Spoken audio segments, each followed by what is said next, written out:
everything you're going through. Well, thank you, Wanda, for the time, but if you have any questions, thank you guys.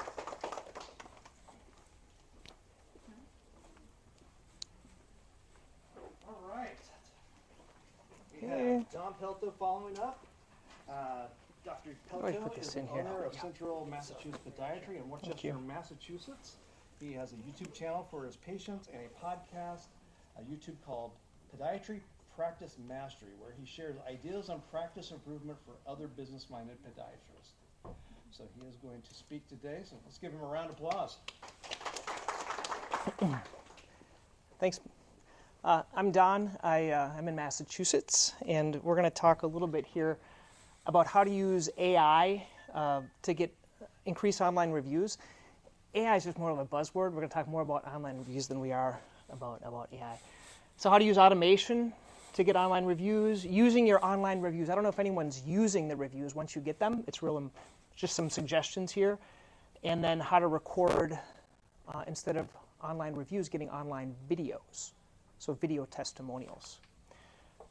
So this is my conflict of interest. I have my podcast, my wife calls it my hobby. You know what a hobby is? Spend a lot of money on something. Maybe eventually it'll make money.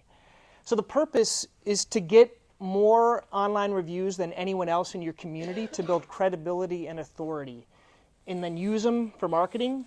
And so does anyone have like 1,000 more than anyone else in your community? Yeah, Scott does. I'm like 850, but everyone else is 0. Exactly. So the key would be is if you have 1,000, imagine this, if you have 1,000 and everyone else has 20 or 30, even if you're not 1,000 times better, who are they going to go see? 100%.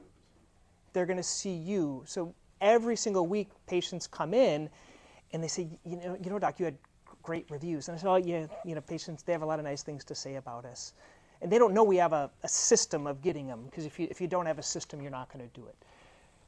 Where to request reviews? You can get them from Google, you can get them from Yelp, you can get them from Healthgrades, LinkedIn, Facebook. Where would be the best place to get your reviews from? From which the best place you should ask for reviews from?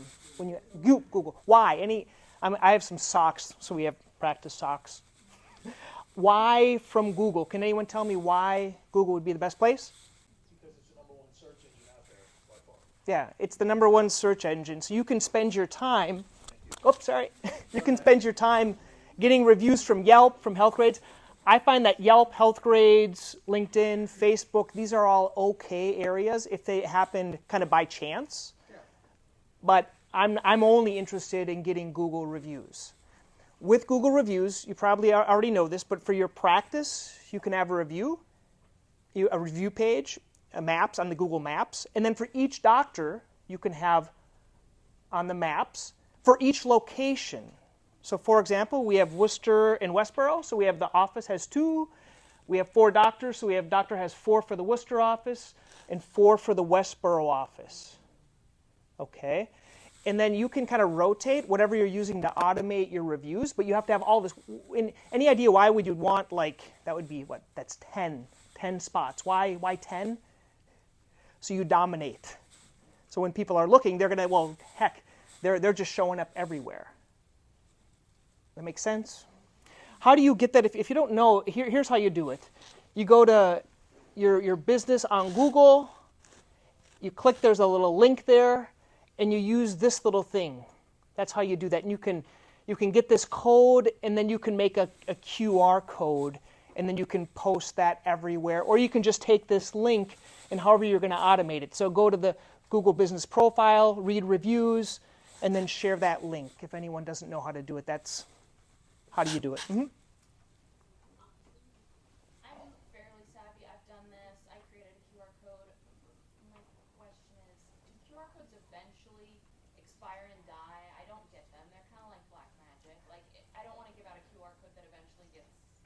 It depends on where you make it. So there are what we call QR code generators online, and some of them never expire. Some of them can be modified.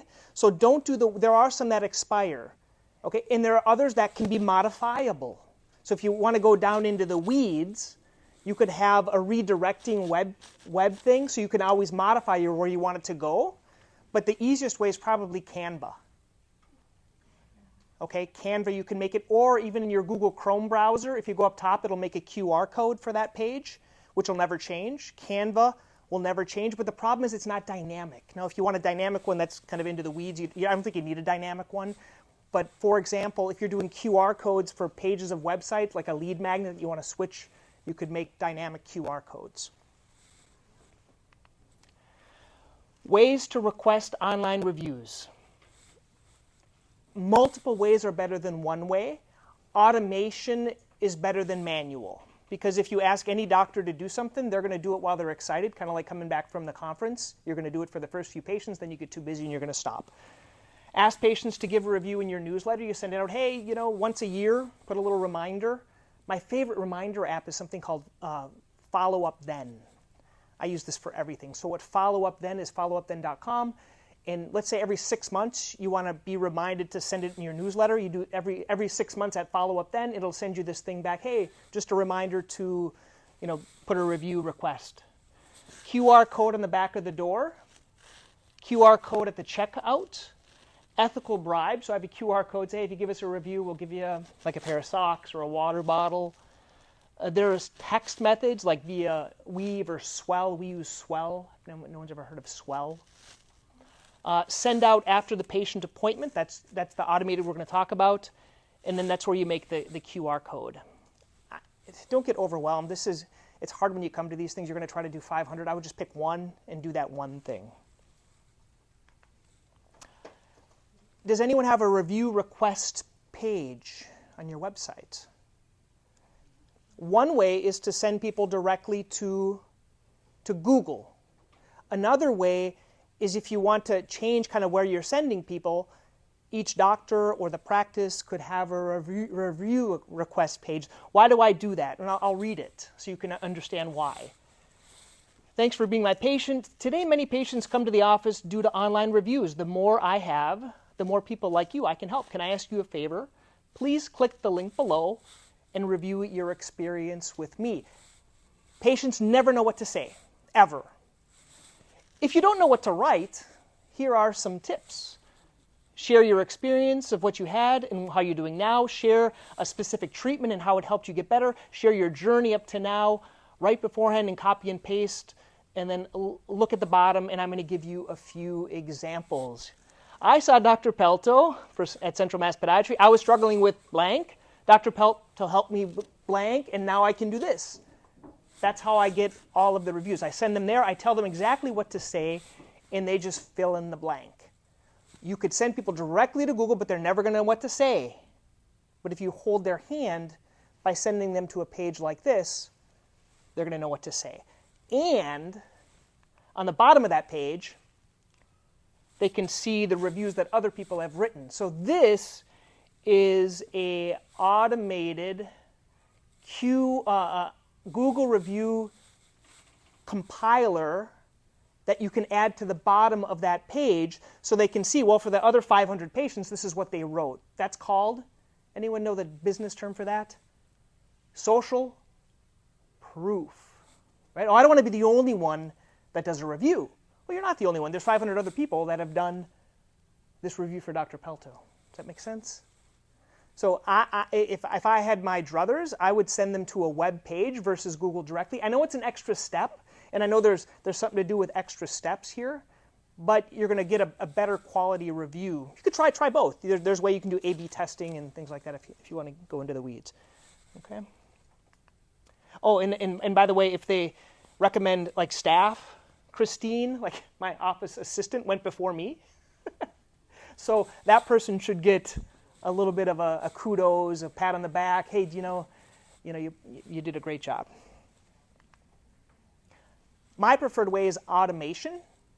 Okay, automation I think is better because it's hard to get doctors or staff to do anything consistently. Not doctor dependent. It's linked to something you already do. There's a good book called Atomic Habits, and so it's called habit stacking. So you stack it on something that you already do. There's one that we use where we close the chart, and once we close the chart and finish that note, at about 6 p.m. that night, it will send them a review request. That's what we use. It's called Swell. It's $200 per month per practice. It's not per doctor, it's per practice, $200 a month. I think it's money well spent for that. I always preface, as I'm finishing the appointment, I say, you know, Mrs. Jones, at the end of the night when you're sitting on your couch, you're going to get a text from me. If you would please just give us a review and just tell us what your experience was like. Otherwise, they might unsubscribe or they might do something else. But if they know it's coming, also as they check out with the staff can say, you know, Mrs. Jones, you're leaving. Just by the way, you're going to get a text message, and it's all via text. You're going to get a text to ask for a review. If you mind just telling us what's your experience. I don't tell them the good or bad. I just say just share your experience. The other way I do it, and once again, the more methods, the better. The other way I do it is when I send out patient education information. And I have this kind of cool thing. So our big struggle in our practice is I never liked the patient education information that was given out by the EMR. It always seemed generic. It's like the stuff that comes from the emergency room. It's not really yours. It's not really good. It's not really indicative of how you treat things. So what we did is there's an app. It's called Patient Education Genius. This is my favorite. I couldn't live without this. It's about $100 per provider per month. But let me just explain what it is. It integrates into your EMR. And after a patient encounter, you can send them patient education information. One. What type? Well, it can be a JPEG. It could be a video. It can be a PDF download. It can be anything. It takes whatever you send and documents it in the medical record so it's documented. And it also has a widget to ask them for a review. So it's like all in one. It kind of globalizes things. So this is another way. But it's still like doctor dependent. So I have to send them patient education for them to get this one. The other one is automated. This one my scribe does for me. So it's my scribe that sends out my patient education. So he accesses my EMR, does my note, sends it out. And I'm going to tell you, okay, how can I, and we also do this like when they ask, they're so pleased, you ask for a review. That's the best time to ask for a review. I'm going to show you what these look like. This is Swell. This is the one that we use. And like I'm not paid by them, but this is what comes out. Thank you for being a patient. They actually said the marketing is better when you have your face on there. We haven't switched it to the face. This is Patient Education Genius. So I want to tell you my mistake so you don't make this. Another cool thing about Patient Education Genius is it annoys them until they read your patient education information. So you can either send it via text or email. But the nice thing is it pulls that email or that text number from the EMR. You don't have to type it in. It's automated. It pulls it in. Pick what you want to send them. And so what you can see here is on the outside, I have the diagnoses. And within those folders, I have the content. And if I update the content, it gives me what my selections are. What I used to do and what I don't recommend, so if you're gonna do this, don't do what I did. I sent them like 5 things. And if they didn't read all 5 things, it kept texting them every couple, I think it only does it 3 times. But they got a little annoying by that. So what I've done is I've taken all of these things and I put it into a special, it's basically a blog post. In the blog post, it has a video up top of that diagnosis and my whole treatment plan. So it's repeating what I verbalized to them. So I verbalize it, then I send them this, and it's all in one blog post, which it would have foam rolling exercise, EPAT, how to treat plantar fasciitis. It has all that stuff, but just in one blog post. And then if I ever want to update how I do things, I call that the treatment process. So if you want to look at mine, you can go to centralmasspodiatry.com, go to the blog, and there's categories. You can either see my newsletters that I send out, or you can see my treatment process. You can certainly copy it if you want. That's my treatment. So that's the one. I just send them one link now, and then they get that, and yeah. And then it'll. This is what it shows up as. You have 2 health education materials to view. View your message. They see these two things to view. If they click them, then they can see that. You can send this either via email or text message. You can have a staff do it. My scribe does it for me. And then it has, thank you for being part. Did you have a positive experience? Yes or no? And that's how it does that. Yeah. And so the way I've done that is, I'm just making sure for time. It's taken a lot of years, but my favorite thing has been something I call, we've all learned about in the academy, about having your kind of your canned spiels of how you explain things. You can steal them from someone else. But then what I did is I took those and I put those into PowerPoint, into something I call patient presentations. So if you want to learn about that, you can go to patientpresentations.com and you can see all mine. They are, I don't want to go into the weeds, they're in a link tree. So link tree is a whole bunch of links. And I can just, when I'm in the treatment room, I pull those up. I open up the PowerPoint and I go over it with the patient. Now, that's a lot of information, and then they're not going to remember anything. So I say, don't worry about taking notes. I'm going to send you a copy of this video. So that same video that I presented to them, I'm sending them a recording of that video afterwards, so they can review and show it to their friends and family and stuff like that. That's what's in that blog post. So that's taken a while. So if you want to take mine, copy them, that's fine, and then record them. I'm not. I used to. So I've tried a lot of renditions. I used to. So I've tried different things and messed up. So I gave them the iPad. I had an iPad. I say, Mrs. You're here for plantar fasciitis. This is great. You know what? I'm going to have you watch this video. Gave them the iPad, watched the video, and then I went to another patient, and then went in to finish the conversation. Didn't work that well for me. That's why I stopped doing that. So I've taken, in my initial, don't do this as well, my initial presentation was like 25 slides long, okay? So the 25 slide is the recording in the video. What I go through is 5 slides. Doesn't take me that long. I say, there's a lot of information. Here's a whole video you can watch afterwards. I just go through 5 slides. I don't have the 20 slides. So if you go to my patient presentation, you'll see 25 slides. I only go through 5 when I'm with them. Because I don't have time. So and then it's a video, and if people don't want to read, then it's all written below that. So it's just one piece of content. You're giving them a sample so they're familiar with it, and they're like, oh, I want to finish this. Yeah, or sometimes that's just enough for them. Some people want more information, others don't want this much information. Okay, does anyone repurpose their online reviews right now? Repurposing them? You mean putting them on the website? Putting them somewhere. A little bit. You repurpose them? Repurpose them? How do you repurpose? Either social media, website, social media. Thank you. Good. Social media and website, that's good. The reason you repurpose them, in my opinion, is because it took work to get them. It builds trust and help with SEO. Repurposing becomes an asset to your practice. And most importantly, it's these. What someone else says is more credible than you talking about yourself. And the big one is positioning. So being positioned by someone else. That's very, very important. We share ours with our staff all the time. Sharing them with the staff. And just to make sure they know, because they're often mentioned. Mm-hmm. They're often mentioned, and so we want them to know. They don't always go online and follow us and stuff like that. Mm-hmm. We Sharing them with staff. I think that's. Can you mention the very infrequent negative review? It's good. I think it's great. No. That I get, and I handle it. And I don't even. Yeah, I always reply. Restaurants sometimes engage people, and it's like, it's not good. Don't get negative. But I had one recently. Mm-hmm. She loved everything about the office, but she didn't like. It was during the hurricanes down here, and I have a son that lives down here, so we had whatever the first news. We have a smart TV up. We put on Fox News for the weather. She complained that we had fake news on the review. Yeah.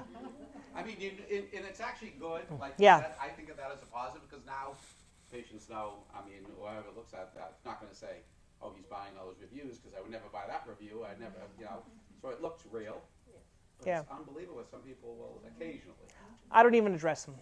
I reply to them. I reply to all of them. I have a little process where I That's go. important as replying. I go in. Hey, thank you, thank you, thank you, thank you, thank you, Yeah. thank you, thank you. Thanks for your review. But the negative, I'm sorry about that. Contact our office if you want to chat. Because I had one lambast me who, He had shock. He had seen 2 or 3 other podiatrists, got shockwave by them, came in, got shockwave amnio. He said like in the poorhouse and this and that, and he had this huge long one. I called him, and he then did a retraction online. He wrote something else, but it happens to us. But it shows you're real. Yeah. I don't mind the negative. How do you use them? So put them on the doctor's page. Dr. Pelto's page, information about Dr. Pelto with 500 reviews, with written my name, Dr. Pelto. Put it in the main homepage. Your main homepage, you're going to have 5 or 10 reviews just about the doctor. Oh, they're so great. This, wow. Right? It's even more important than anything. I don't know. I think that's great. It's my idea. Sorry, just joking. I get excited about this stuff. Put it in your practice newsletter. So we do a weekly practice newsletter, and so I just have I use Notion to make these, and and then there's a socials link, and I click the link, brings me to my recent Google reviews, and I copy and paste them, and I put them, about 2 of them in there, as we mentioned, putting them into social media. And then, I don't know, I've talked about this before, but a welcome packet. Does anyone have a welcome packet? Welcome packet's based on an idea from Dan Kennedy, who is like a marketing guy. It's called a shock and awe package. Okay? So you're going to laugh. If you want to see mine, you can go to Central Mass Podiatry, go to my thing. It's a 100-page PDF. Okay? It's a shock and awe. Does anyone ever read the 100 pages? No. Does it matter?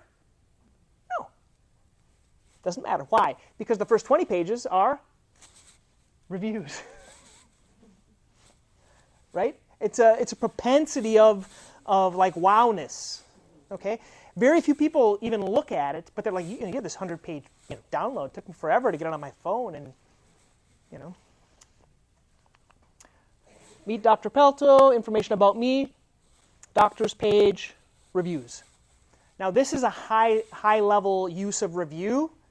I don't know if anyone can note it about these reviews. What do you notice on the reviews? Anything that sticks out to you that is different?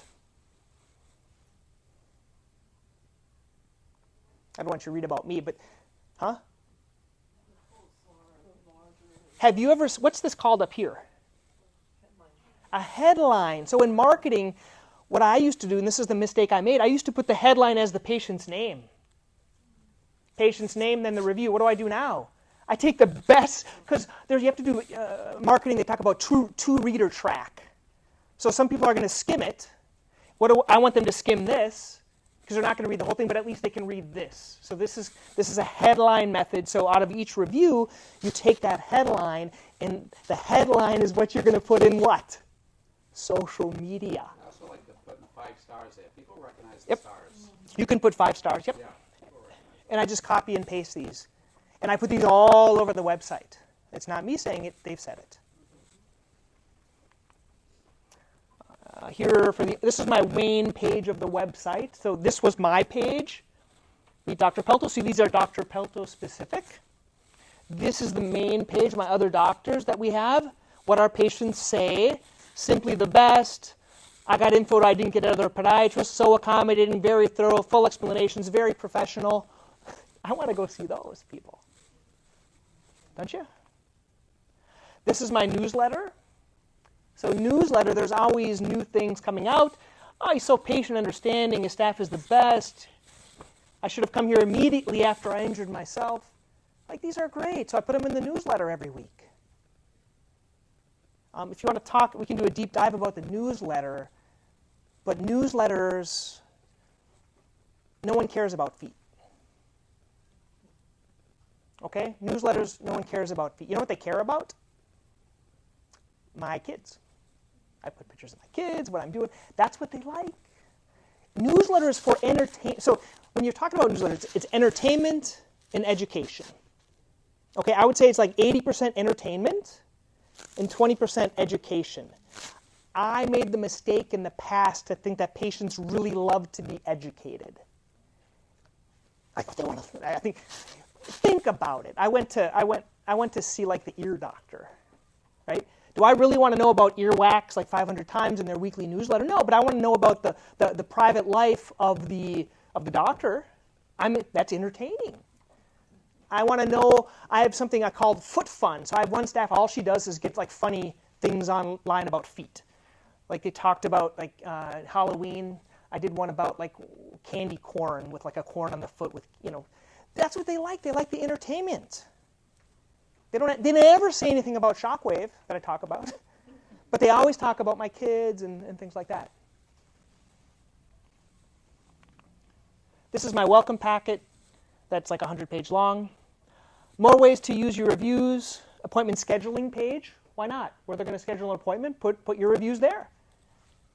Add to your locations page and add a title. That's what we talked about. Please, please. I made this mistake, and it was someone else that corrected me about not having titles. Here's my appointment page. They can call, text, chat. And hey, by the way, here's what, if you're in doubt, if you should come see us, here's some reviews. More reviews. AI uses of reviews. So AI, they have these aggregate generated summary of 1,420 Google reviews. Appointments are quick. Doctors exhibit expertise and excellent service. That's what AI did for me based on 1,400 reviews. This aggregator has how many stars, has Google there, and that's under a page that I call testimonials. It's a testimonial page. It's automatically updated. You can see when it was done, 3 days ago, 4 days ago, 9 days ago, 326 days ago. They're called testimonial sliders. Gather Up, Bird Eye, Elf Sight. Those are some of the places that you can do that. Okay, does anyone ever get video testimonials? Has anyone done a video testimonial? Anyone? Sally? No? Oh, come on. Okay. So I've made some mistakes. So I'll tell you what doesn't work. What doesn't work is to send them to a link and have them record it on their own. That doesn't work. I tried that. I'm like all high tech. I'm like, I'm going to send you this thing. You're going to do a video. No one ever does it. Ever. What works? Cell phone in my pocket. Hey, Mrs. Jones, you just got better with this Shockwave. I'm just going to record a 30-second video. I'm gonna talk, and you're just gonna look at this thing. Is that okay with you? Sure. Do it right then and there. Why didn't the iPad work? The iPad didn't. I tried the iPad. I didn't do the iPad, but I did some where I texted them because they're at home on their own. They're never gonna do it on their own ever. Put an iPad in the office. You could do it. Yeah, if you have a little iPad. Yeah, you can. I do it with my phone. You could do an iPad. You could have the staff do it. I don't care who does it, but I think doing these little shorts are great. We get consent for that. Make sure you get consent. We have a photo, video, consent thing. Now, this is obvious, but I'm just going to tell you, don't do it about routine care. He's just a great at routine. You do it on what I call the largest check items. Okay, you're going to do it on AFOs, orthotic, EPAT, amnio, SWIFT, procedures. Tell me a little bit about how you were and how you are now. Use your cell phone. Tell the staff to record it. Advanced tip. You get one on Shockwave, where do you put it? On the Shockwave page. Then when they go to Shockwave to learn more, hey, I got like 20 testimonials about Shockwave. This is why I'm going to do Shockwave. Prompting, what was your experience like? How has your condition improved? YouTube shorts. It's easiest to do shorts. You can do longer ones. I haven't been too successful, but I know some people have done like longer takes. We do these sit-down interviews, and people have these things. Bonjoro is kind of a neat one where they could try it on their own. Where you send them the link, they do it at home. Didn't work for me, but it's free, so you could try it. It's from people from Australia. It's called Bonjoro. Hey, thanks for doing this. Before you begin, how do you use them? Place on your web page. Send out in the patient newsletter. I'm a big repurposer. Put them in your email welcome sequence. Put them on social media. And add a title and a quote to the video. So some people don't read the video, but if you have the same title and a quote, and then also there's something called Sub Magic where you can take the video and it'll add subtitles, so they might want to not listen to it but just read it. They'll click the button and they'll see transcription thingies underneath it. So here's Achilles tendonitis, patient success story with Shockwave for Achilles tendonitis. Any questions? That's the end. Yep, I had that. Consent. Yep. Just a video consent. Any questions, comments, anything that's working for you? So do you see patients too, or you just do the marketing part? You see patients? Yeah, I do. I see patients too.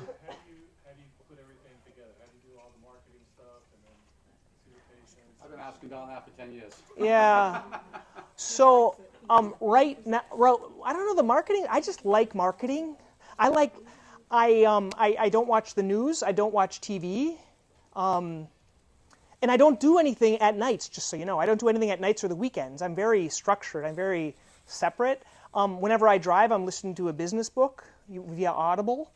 And then I have a scribe.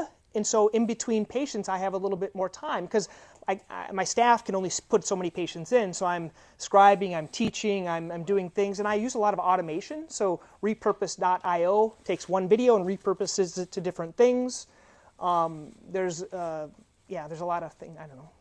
I just like this stuff.